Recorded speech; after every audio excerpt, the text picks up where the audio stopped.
नमस्कार जी, मैं शुभम सांगवान। स्वागत है आप सबका मेरे चैनल पर। फिलहाल हूँ मैं अपनी स्कॉर्पियो एन के अंदर और फिलहाल हूँ मैं गुड़गांव के 9 to 5 वाले जो बोलता हूँ ट्रैफिक उसके अंदर। फिलहाल जो हूँ मैं अभी NH8 के ऊपर चढ़ने वाला हूँ द्वारका एक्सप्रेसवे से। और मैंने सोचा कि अगर मैं ट्रैफिक के अंदर खड़ा ही हूँ तो एक आपको छोटी सी वीडियो बनाकर दिखाता हूँ जिसमें मेरा रिव्यू एक सिटी ड्राइव के अंदर अपनी स्कॉर्पियो एन Z2 का क्या रहता है। अब देखो, बेस मॉडल ना कई चीज़ में डिफर करती है। अगर मैं अपर मॉडल्स की बात करूँ, जो Z2 मॉडल है ना उसके अंदर कई चीज़ें खास लगी मेरे को बीइंग अ बेस मॉडल। ठीक है, स्पेशली इसका जो है पावर फिगर्स, जिसकी वजह से इसकी जो है एवरेज अच्छी आती है। अब हालांकि इसके अंदर ESP है नहीं, लेकिन उस ESP की नामौजूदगी के चक्कर में जो है इसके अंदर आपको क्या बोलते हैं उसको, बॉडी रोल की दिक्कत नहीं मिलने वाली। अब देखो, बेसिक बातें करूंगा कि सिटी ड्राइव के अंदर गाड़ी के अंदर आप मेन क्या चीज़ें देखते हैं। और मेरे को थ्रू आउट ये जो 9600 किलोमीटर चले हैं हम, इसके अंदर मेरे को क्या कुछ कमी लगी सिटी ड्राइव्स के अंदर। देखो, मैं कहूँगा जितने किलोमीटर ये गाड़ी चली है 70 से 75% ये गाड़ी आई गैस हाईवे के ऊपर चली। क्योंकि देखो, मोस्टली मेरे पास तो सिटी के अंदर चली है, हाईवे के ऊपर हल्की फुल्की चली थी जो अभी गांव की तरफ गया था मैं तब। उसके अलावा प्योर सिटी ड्राइव करी है मैंने इस गाड़ी के साथ। अब डे टू डे मैं जब जाता हूँ घर से और अपना कॉलेज की तरफ या कहीं भी, तो एक 5-7 किलोमीटर का ना मेरे को NH8 का भी मेरे को पैच मिलता है, जो कि हर मैं कहूँगा मोस्ट गुड़गांव टू दिल्ली जो ट्रैवल करते हैं या मानेसर ऐसे या जो भी कोई अपना बंदा हो वो ट्रैवल करता है, तो उसको एक ऐसा पैच भी मिलता है। और बहुत भाई जो है दिल्ली NCR में रह रहे हो, जॉब करते हो, तो इस ट्रैफिक से अच्छे खासे वाकिफ होंगे। अब मैंने क्या कुछ फील करा है वो सारी चीज़ें मैं बताऊंगा, तो पॉइंट बाय पॉइंट चलेंगे।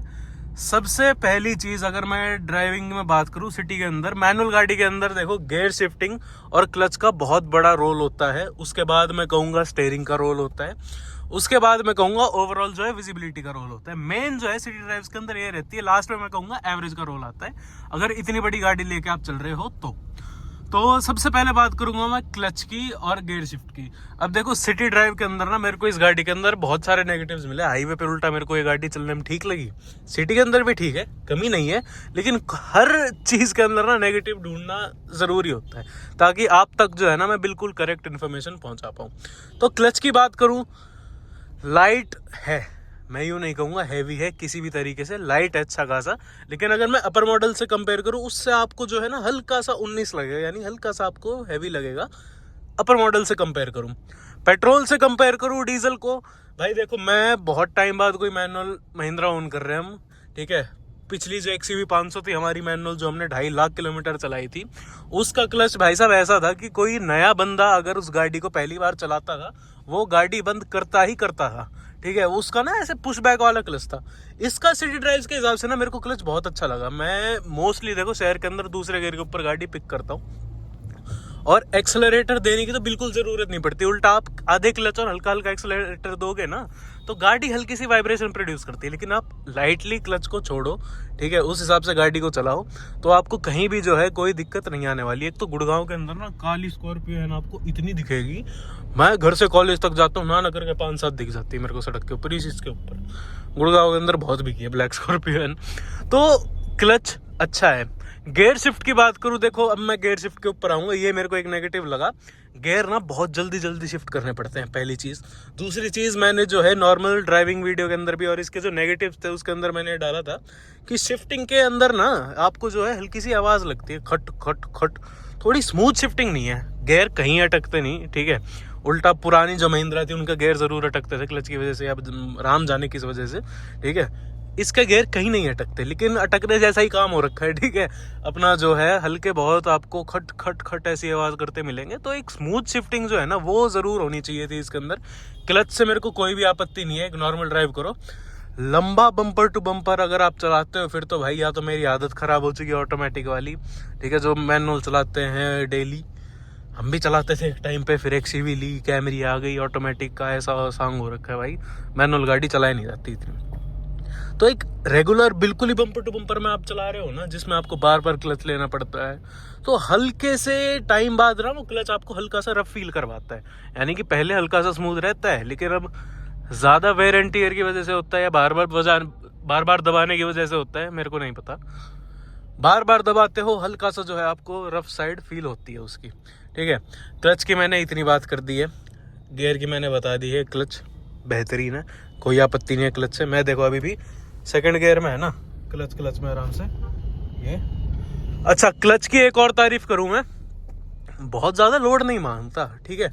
जैसे मान लो फर्स्ट गियर में लगा रखी है, किसी के पैर से अगर गलती से छूट भी जाए ना, मतलब एक होता है कि बिल्कुल ही छूट जाना, एक होता है आपने हल्का सा कर रखा है फिर एकदम छूट गया, गाड़ी स्टॉल नहीं होती उसके अंदर, ठीक है, गाड़ी आराम से पिक हो जाती है। तो क्लच जो है उसकी यूजेज स्मूथ है, बट गियर जो है मैंने आपको बता दिया है, रफ फील करवाते हैं आपको, तो गियर शिफ्ट हल्की सी सही होती, अच्छा होता।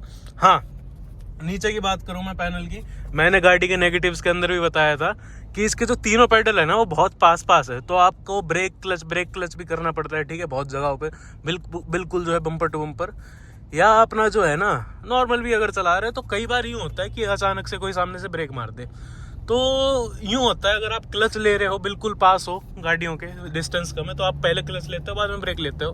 कई बार ऐसे होता है कि मान लो ये क्लच है ये ब्रेक है, पैर बिल्कुल बीच में जाता है तो एकदम से ब्रेक भी दब जाता है, तो हल्की सी क्लच और ब्रेक के बीच में जो है ना स्पेस होता है, बिल्कुल मतलब माइन्यूट इतना सा भी फर्क होता है ना, तो हल्का सा मेरे को लग रहा है और ज़्यादा चीज़ बेटर हो जाती, ठीक है। मैंने इस चीज़ को इधर कर दिया है। अब आ जाता हूँ अगली चीज़ के ऊपर, इसके स्टेयरिंग के ऊपर। स्टेयरिंग मैं कहूँगा ऑब्वियसली अपर मॉडल से आप कंपेयर करोगे हाइड्रोलिक है, भारी है। मैंने ये एक्सपेक्ट करा था कि हाइड्रोलिक है तो लगभग एक्सयूवी जितना भारी मिलेगा ही, बट मेरी जो एक्सयूवी 500 उससे भी कहीं ना कहीं हल्का सा हेवियर साइड पे इसका स्टेयरिंग है। लेकिन अगर आप शहर के अंदर चला रहे हो गाड़ी को, नॉर्मली आप चला रहे हो, तो आपको बहुत ज़्यादा दिक्कत फील नहीं होने वाली है। बेशक हाइड्रोलिक है तो पावर स्टेयरिंग, ठीक है। आपको अगर बिल्कुल ही यूँ मक्खन मलाई वाले स्टेयरिंग की आदत है तो मैं क्या कह सकता हूँ, लेकिन अभी तक स्टेयरिंग का इशू मेरे को इस गाड़ी का कहीं भी फील नहीं हुआ है कि हैवी हो या परेशान कर रहा हो, ठीक है। जहाँ पॉइंट करोगे उस तरफ जाता है, स्टेयरिंग का रिस्पॉन्स अच्छा है, बट ये गाड़ी मेरी लेफ्ट पुल हो रही है। आज जो है इसके अलाइनमेंट बैलेंसिंग मेरे को करवानी ही पड़ेगी टाइम निकाल के अच्छे से। तो ये है भाई साहब, स्टेयरिंग का मैंने आपको समझा दिया, स्टेयरिंग की भी मेरे को कोई आपत्ति नहीं है, कंट्रोल आपको आराम से मिल जाते हैं, सिटी ड्राइव के अंदर क्या ही है। अगली चीज़ आ जाता हूँ यार, जो इसकी ओवरऑल विजिबिलिटी। अब मेरे को विजिबिलिटी के अंदर हैं दो परेशानियाँ। सबसे पहली परेशानी है इसके साइड के ORVM, बहुत बड़े हैं, आपको अच्छा खासा जो है व्यू प्रोवाइड करते हैं। एक तो उसके अंदर पहली कमी ये है, आपको इलेक्ट्रिक एडजस्ट नहीं मिलती, मैनुअल भी अंदर से वो दे देते हैं ना जॉयस्टिक जैसी, तो भी दिक्कत नहीं होती, आपको शीशा खोल के बाहर ऐसे हाथ देना पड़ता है। एक तो वो चीज़ ख़राब भी लगती है, दूसरा यार इनकन्वीनियंट है अगर मैं उधर का करना चाहूँ। सेकंड, बहुत बड़े हैं, ठीक है, ब्लाइंड स्पॉट पूरी गाड़ी में ना ये जो है ये बनाते हैं। अब सिटी के अंदर चला रहे हो, एक ऐसा राइट या लेफ्ट का मोड है, हल्का सा आपको जो है ना यहाँ नीचे की तरफ देखने की ज़रूरत पड़ती है, ठीक है। Z8 सिलेक्ट का ब्लू कलर देख लो, पहली बार देखा मैंने सड़क पे, गुड यार, अच्छा लग रहा है। मतलब जो ब्लैक को शुभ मानते हैं ना, Z8 सिलेक्ट ले लो इस वाले कलर में, मिडनाइट ब्लैक जो है ये 700 वाला कलर कह रहा हूँ मैं, इतनी स्कॉर्पियो दिखेंगी आपको। तो यार ORVM जो है इसके बहुत ज़्यादा ब्लाइंड स्पॉट क्रिएट करते हैं नॉर्मल चलाने में। यहाँ पर कोई हो सकता है बाइक वाला, मतलब टर्न होता है ना ऐसे, उसके अंदर कई बार ऐसा हुआ है कि बाइक वाला ऐसे ओट में छुपा होता है और मेरे को दिखता नहीं, एकदम से ब्रेक मारना पड़ता है मेरे को। तो ORVM का कुछ जुगाड़ हो जाता, हल्का सा साइज़ कम कर देते या कुछ और कर देते, जिसकी वजह से अब देखो इस गाड़ी के साइज़ को तो ये साइज़ सूट कर रहा है, बट प्रैक्टिकलिटी में हल्की सी मार खाती है ये चीज़। अगली चीज़ आ जाऊँ, देखो दो मैंने ORVM के आपको कमियां गिना दी, विजिबिलिटी के अंदर ही है। अगली है इस गाड़ी की सीटिंग हाइट। अब बेस मॉडल है ना, बेस मॉडल के अंदर आपको हाइट एडजस्टेबल सीट नहीं मिलती है, ठीक है। आपको जो है एक फिक्स्ड सीट मिलती है ड्राइवर वाली, और हाइट एडजस्टेबल ना इसलिए ज़रूरी होती है, मतलब इस गाड़ी के अंदर मेरे को बोलोगे ना कि सिर्फ एक कमी बता जो सबसे ज़्यादा खटकती है, वो है ये ड्राइविंग सीट। कंफर्ट की नहीं कह रहा, हाइट एडजस्ट की कह रहा हूँ। अब ये हल्की सी और ऊंची होती ना तो मेरे को बोनट का अच्छा खासा व्यू और मिलता। अभी देखो मैं अभी मेरे कैमरा जो है उस पे आई लेवल पे अभी है, 2 इंच सीट और ऊपर होती तो मेरा लगभग ऐसे आपको कैमरा मिलता। अब इसमें यूं दिक्कत है, ठीक है, बेशक लंबी हाइट है मेरी, 6 फुट मेरी हाइट है, जो भी है, मैं हल्का सा ऊंचा बैठना प्रेफर करता हूँ, ठीक है। सीट मेरी हमेशा ऊंची रहती है, और SUV गाड़ी तब तक ही SUV फील कराती है जब तक बिल्कुल आपको जो है ना बिल्कुल बोनट बिल्कुल सब दिखाई दे रहा हो। अब एक्सयूवी के अंदर मैं ये चीज़ देख लेता हूँ, ठीक है, यहाँ पर कोई भी चीज़ हो, कोई यार छोटा कुत्ता आ गया, कोई जानवर आ गया, कोई छोटा बच्चा घूम रहा हो, कोई छोटे बच्चे की साइकिल घूम रही हो, तो वो चीज़ ना ऐसे बैठा होता हूँ ना नॉर्मली, तो मेरे को वो दिखती नहीं है यार, क्योंकि एक तो बिल्कुल ही आगे से गाड़ी यूं फ्लैट है, एक चीज़, दूसरा बोनट ऐसे फ्लैट है, तो हल्की सी 1 इंच 1.5-2 इंच हाइट ऊपर होती, ठीक है, मैं कह रहा हूँ फिक्स दे दो, कोई बात नहीं, हाइट इतनी और ऊपर दे देते ना सीट की, तो बहुत ज़्यादा कन्वीनियंट होता गाड़ी के ऊपर बैठने में, गाड़ी की जो सीट है उसके ऊपर बैठने में। उसके वजह से ओवरऑल विजिबिलिटी जो है एक चलाने के अंदर वो बहुत बढ़िया होती। सिटी के अंदर यार मेरे को मेन चीज़ें तो ये खटकती है। अब आ जाता हूँ कि इस गाड़ी के अंदर ESP है नहीं। ESP के बावजूद मेरे को कैसी कुछ स्टेबिलिटी मिलती है, शहर में तो आपको पता ही नहीं चलने वाला कि गाड़ी के अंदर ESP है या नहीं है, ठीक है।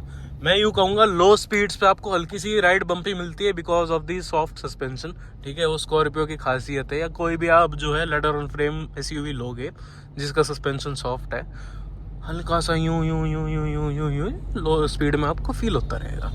लेकिन despite of being a non ESP वाला वर्जन, ठीक है, आपको Z2 के अंदर ESP भी मिलता है, अगर आप ऑप्ट करना चाहो आप ले सकते हो ट्रैक्शन कंट्रोल ESP वाला सिस्टम। मेरे को देखो अभी तक सिटी के अंदर तो 1% भी कमी नहीं लगी कि ESP की गाड़ी के अंदर कहीं से कहीं तक कमी हो। ओके, स्टेबिलिटी के अंदर कोई दिक्कत नहीं, ब्रेक रो से कूद रहा हूँ, गाड़ी लेफ्ट राइट मोड़ रहा हूँ, हल्की सी स्पीड ज़्यादा भी है, मेरे को कहीं भी यूँ नहीं फील हो रहा कि गाड़ी आउट ऑफ प्लेस जा रही है। उल्टा इस गाड़ी का टायर साइज छोटा है because of the base model, 17 inch आप अलॉय वाला, अब मेरे ख्याल में उसके अंदर साइज थोड़ा और बड़ा आता है। 18 इंचेस वाले टायर तो अच्छे खासे सूट करते हैं इस गाड़ी को, मैं अपग्रेड करना चाहता हूँ मेरे को 18 इंच वाले अलॉय चाहिए, बट बहुत बढ़िया स्टेबिलिटी है। इसके टायर साइज छोटे हैं, पतले हैं, उस हिसाब से भी अच्छी है। टायर और बड़े होंगे और चौड़ाई अच्छी होगी तो और स्टेबिलिटी आपको अच्छी मिलेगी, ठीक है। बाउंसीनेस इस गाड़ी के नेचर के अंदर है, बट उतनी बाउंसीनेस नहीं है कि आपको बहुत ज़्यादा परेशान करे। उबड़ खाबड़ सड़कें आपको शहर के अंदर मिलती है, कोई दिक्कत नहीं है, उड़ती हुई जाती है उनके ऊपर से, ठीक है। लेकिन लो स्पीड पे आप निकालोगे तो ऐसे ऐसे ऐसे ऐसे फील होती है। उल्टा कैमरे की राइड मेरी ना इतनी सॉफ्ट है मतलब सिटी के अंदर ना यूं हो कि थोड़ी सी उबड़ खाबड़ रोड है लेकिन बहुत ज़्यादा गड्ढे नहीं है, उसके अंदर तो ऐसे ग्लाइड करती है कैमरे की। उल्टा ये आपको फील कराती है कि हाँ है तो यार गड्ढे, लेकिन जितना रफ टफ नेचर आपको इस बेस मॉडल का मिलने वाला है ना, अपर मॉडल्स का नहीं मिलने वाला। बहुत स्कॉर्पियन ओनर्स जो है Z8 वेडेट लेके घूम रहे हैं, उनका मैंने सुना था कि 6-7 हज़ार किलोमीटर के बाद इंटीरियर में प्लास्टिक की आवाज़ आने लग जाती है, कच पच कच पच कुछ कुछ। जीरो नॉइज़ है गाड़ी के अंदर अभी भी, ठीक है, सिटी के हिसाब से मैं बता रहा हूँ, ये चीज़ हो गई है। अब आ जाता हूँ एक फाइनल वर्डिक्ट के अंदर, जो मेरे को इस गाड़ी की सिटी के हिसाब से भी और हाईवे के हिसाब से भी बहुत अच्छी लगी, इस गाड़ी के साइज़ के हिसाब से और इस गाड़ी के दाम के हिसाब से। ब्रेकिंग, अब ब्रेकिंग जो है ना गाड़ी की भाई साहब बहुत बेहतरीन है, ठीक है, कोई मेरे को दिक्कत नहीं लगती इसकी ब्रेकिंग के अंदर, बहुत प्यारी गाड़ी चलती है। स्पीड भी आप एक हिसाब से पकड़ लो ना तो आपको ब्रेकिंग जो है उसके अंदर दिक्कत नहीं होती, ब्रेक हल्के से मारोगे गाड़ी वहीं आकर खड़ी हो जाती है। अब ब्रेकिंग से मेरे को जो है एक इम्पॉर्टेंट पॉइंट इस गाड़ी का रह गया, जो कि मैंने वीडियो के अंदर शुरुआत में ही बोल दिया था, इस गाड़ी के इंजन की पावर। सब कहते हैं Z2 है, 130 bhp है, गाड़ी अंडर पावर्ड है। सिटी के अंदर आपको अंडर पावर फील हो जाए मेरे को बता देना, ठीक है। अब डीजल वाली आप अपर मॉडल लेते हो, उसके अंदर मोड आता है, driving mode, zip JAP zoom जो भी आता है वो, तो उसको बिल्कुल बेसिक पे चलाते हो ना तो वो इतनी ही पावर प्रोड्यूस करती है जितनी है अभी कर रही है। तो सिटी के अंदर आपको जितनी पावर गाड़ी के अंदर चाहिए आपको उतनी मिल जाती है, और एक बेसिक पावर की वजह से इसकी जो है सिटी एवरेज आपको बहुत बढ़िया मिलती है। लगभग 12 से 13 के बीच में आपको इसकी एवरेज मिल जाएगी सिटी के अंदर, कैसे ही चला लो, ठीक है। डीजल गाड़ी आपको एक इतनी बड़ी SUV इतनी एवरेज दे रही है, मेरे ख्याल में कोई दिक्कत है नहीं इतनी, और लोअर मॉडल्स पे जाते हो तो फ़र्क पड़ता है। अब सिटी ड्राइव के अंदर भी मैं लोअर अपर का मैं अगर फ़र्क डालूँ तो वो देती है आपको लगभग 9 से 10, ये लगभग आपको देती है 12 से 13, तो आई गेस 3 किलोमीटर पर लीटर का एवरेज जो है आपको फ़र्क मिलता है। तो एक सिटी ड्राइव के अंदर ना फुल टैंक के अंदर भी आपको लगभग 150 किलोमीटर का फ़र्क मिलता है। ये गाड़ी 150 किलोमीटर फालतू चलती है, तो मंथली एक्सपेंसेस आपके हल्के से एक टंकी का जो है कंट्रोल रहता है। और ठीक है यार, पावर मैंने बताया, कहीं से भी आपको अंडर पावर्ड फील हो जाए मेरे को बताना, जहां आपको जो है अपना ओवरटेक करना है करो, ठीक है। 2000 RPM का ये जो है टर्बो लैग इसके अंदर नहीं है, हल्का सा पंजा दोगे 1700-1800 के आसपास ही गाड़ी पुल होना शुरू हो जाती है। लेकिन आपको वो वाली जो है ना फील नहीं देगी कि भाई एकदम ही ऐसे किक इन द पैंट्स वाली फील जो बोलता है ना हमारे फैजल खान भैया, वो वाली फील आपको नहीं मिलेगी। एक लीनियर आपको जो है पावर डिलीवरी गाड़ी के अंदर मिलने वाली है, जिस वजह से आपको जो है सिटी के अंदर कहीं से भी कोई आपत्ति फील होने ही नहीं वाली। हाईवे के ऊपर भी जो है ना आपको लगभग ठीक ठीक है इसकी परफॉर्मेंस मिलने वाली है। अंडर पावर्ड मेरे को ये गाड़ी कहीं से फील नहीं हुई। उल्टा जो क्लासिक लेते हैं ना उनको मैंने मतलब जब से ये गाड़ी ली है तब से मैं कह रहा हूँ, क्लासिक लुक्स के लिए ले रहे हो तो अलग बात है, लेकिन एक स्कॉर्पियो वाली रियल फील चाहिए ना आपको कि हाँ स्कॉर्पियो लेके घूम रहा हूँ मैं, तो वो आपको मिलेगी देखो बेस मॉडल के अंदर। जो बात है ये जो इंजन स्पेक है इसके अंदर आपको रियल स्कॉर्पियो वाली फील मिलने वाली है। ऊपर वाली तो यार बहुत ज़्यादा सॉफ्ट और स्मूथ हो गई है। ये देख, हाँ खींच रहा हूँ, बढ़िया खींच रही है, ब्रेक मारूंगा वहीं खड़ी हो जाएगी, जहाँ खड़ी करवानी है वहाँ खड़ी कर दूंगा।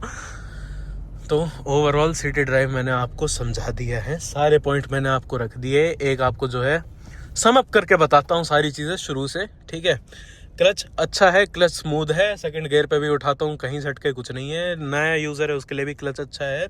गियर शिफ्टिंग के अंदर आपको जो है हार्ड फील होता है, गियर शिफ्टिंग के अंदर आपको आवाज़ आती है, तो गियर शिफ्टिंग अगर स्मूथ होती तो और अच्छा होता। स्टेयरिंग हैवी नहीं है लेकिन बहुत ज़्यादा लाइट भी नहीं है, आपको जो है एक नॉर्मल फील आपको देता है शहर के अंदर। कहीं से भी आपको स्टेयरिंग के ऊपर भी मेरे ख्याल में कंप्लेंट नहीं होनी चाहिए अगर स्कॉर्पियो ले रहे हो तो, ठीक है। अगला आ जाता हूँ इसकी ओवरऑल विजिबिलिटी। इसकी जो ड्राइवर सीट है वो ऊंची होनी चाहिए थी अगर फिक्स भी करनी थी। इसके जो है ORVM बहुत बड़े हैं, ORVM में जो है एक बड़ी सी माफिया क्लासिक स्कॉर्पियो भी आ चुकी है, ठीक है। वो थोड़े से ऐसे होते हैं क्योंकि ये ब्लाइंड स्पॉट क्रिएट करते हैं बहुत ज़्यादा, ठीक है। और क्या बात कर रही थी मैंने, अपना जो है माइलेज अच्छी है सिटी के अंदर, अपना जो है पावर डिलीवरी अच्छी है गाड़ी की सिटी के अंदर। तो ओवरऑल एक बहुत बढ़िया पैकेज है अगर आप लगभग 16-16.5 लाख रुपए किसी गाड़ी के ऊपर खर्च करना चाह रहे हो और आपकी रनिंग बहुत ज़्यादा कम है सिटी के अंदर कि आप दिन के जो है 7-8-10 किलोमीटर मुश्किल चलते हो, तो पेट्रोल भी आप ले लोगे ना उसमें भी कोई दिक्कत नहीं है, आपको उल्टा इससे सस्ती पड़ेगी। प्राइस की बात कर रहा हूँ, रनिंग कॉस्ट की नहीं। खैर यही थी आज की वीडियो, आशा करता हूँ आपको अच्छी लगी हो। ऐसी वीडियोस आपके लिए लाता रहूँगा, तब तक के लिए आपको पता है क्या करना है। चैनल पर नए हो सब्सक्राइब करे बिना मत जाना। स्कॉर्पियो या किसी भी गाड़ी से रिलेटेड आपको कोई भी डाउट हो तो मुझे कांटेक्ट कर लेना। इंस्टा की आईडी आपको मेरी दिख गई होगी, वीडियो के एंड में दिख जाएगी, डिस्क्रिप्शन में दिख जाएगी। और दिल्ली NCR में आप में से कोई भी भाई अपना जो है एक ओनरशिप एक्सपीरियंस मेरे साथ शेयर करना चाहे, मेरे चैनल पर फीचर होना चाहे, तो भाई खुले हाथों के साथ वेलकम है आपका, ठीक है। आके गले मिल जाओ। तो मिलता है अगली वीडियो में, तब तक के लिए धन्यवाद।